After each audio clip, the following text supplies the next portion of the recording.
हरिओम. अष्टावक्र गीता. योगदास श्री जय गणेश जोशी यांचे प्रवचन. अध्याय 18, श्लोक क्रमांक 35. शुद्धं बुद्धं प्रियं पूर्णं निष्प्रपंचं निरामयम् आत्मानं तन्न जानन्ति तत्राभ्यासपरा जनाः. भावार्थ: शुद्ध, बुद्ध, प्रिय, प्रपंचरहित, दुःखरहित अशा आत्म्याला अभ्यासू मनुष्य जाणू शकत नाही. श्लोक क्रमांक 36. नाप्नोति कर्मणा मोक्षो विमूढोऽभ्यासरूपिणा धन्यो विज्ञानमात्रेण मुक्तस्तिष्ठत्य विक्रियः. भावार्थ: अभ्यासरूपी कर्म करणाऱ्या मूढाला मुक्ती प्राप्त होत नाही. तथापि क्रियाशून्य असूनही आत्मज्ञानाने मुक्त स्थित झालेला ज्ञानी धन्य आहे. शुद्ध, बुद्ध, प्रिय, प्रपंचरहित, दुःखरहित अशा आत्म्याला.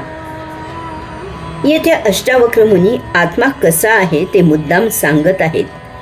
शुद्ध आत्मा शुद्ध आहे, त्याला काहीही चिकटू शकत नाही.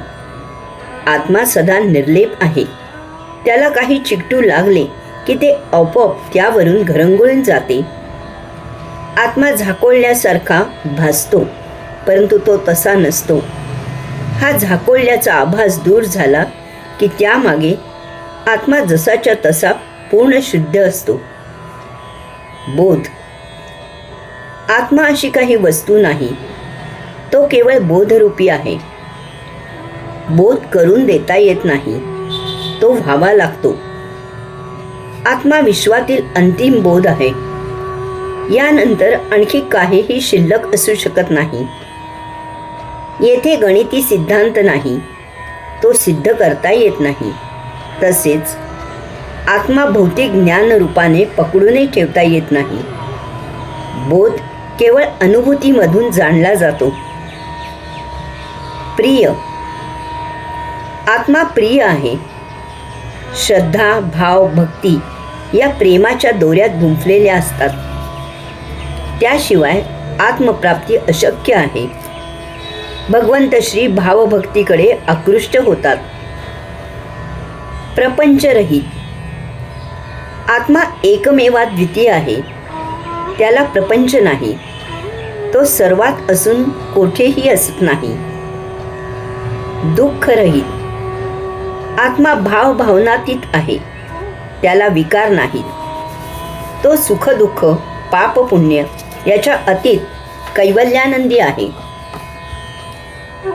अशा आत्म्याला अभ्यासू मनुष्य जाणू शकत नाही. अभ्यासरूपी कर्म करणाऱ्या मूढाला मुक्ती प्राप्त होत नाही. आत्मप्राप्तीसाठी अभ्यास ही साधना सांगणाऱ्या पारंपरिक मतांना अष्टावक्र मुनी क्षीण करत आहेत.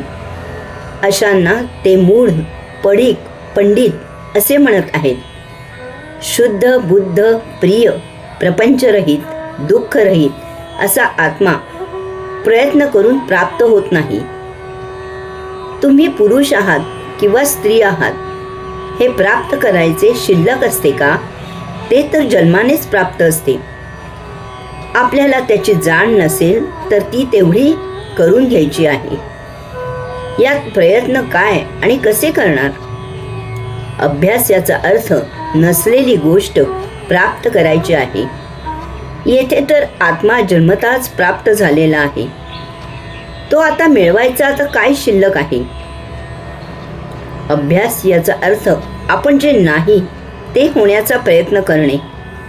उदाहरणार्थ, आपण डॉक्टर किंवा इंजिनियर नाही, ते अभ्यास करून होता येते. आत्मा मुळातच प्राप्त आहे. तसेच अभ्यास करून तो शुद्ध आत्म्याला चिकटवताही येत नाही.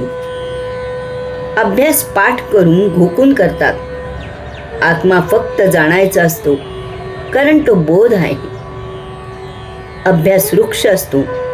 तुम्ही क्रोधी असा किंवा लबाड असा, अभ्यास करता येतो. आत्मा भगवंतावरील प्रेमाने जिंकायचा असतो. अभ्यास जड वस्तू जगताचा करता येतो, त्यासाठी प्रपंच मांडलेला असतो. आपला स्वभावच आत्मभाव आहे. तेथे सुखदुःख नसते, तेथे फक्त कैवल्य असते. अभ्यास दुःखच काय, अनेक भाव विभावांचे तरंग निर्माण करतो. अशा प्रकारे आत्म्याचे विशेष जे पाहिले त्यावरून इतका बोध घ्यावा की आत्मा हा अभ्यास करण्याचा विषय नाही. तथापि क्रियाशून्य असूनही आत्मज्ञानाने मुक्त स्थित झालेला ज्ञानी धन्य आहे. आता अष्टावक्र मुनी आत्मा कसा साध्य होतो ते सांगतात. धन्यो विज्ञान मात्रेण मुक्तस्तिष्ठत्य. अभ्यास करून आपण जे नाही ती उपाधी चिकटवण्यापेक्षा आपण जन्मतःच स्वभावतःच जे आहोत त्याची विशेष ज्ञानाने फक्त ओळख जाण करून घ्या. मुक्तीत स्थित होण्यासाठी तेच पुरे आहे. हरिओम.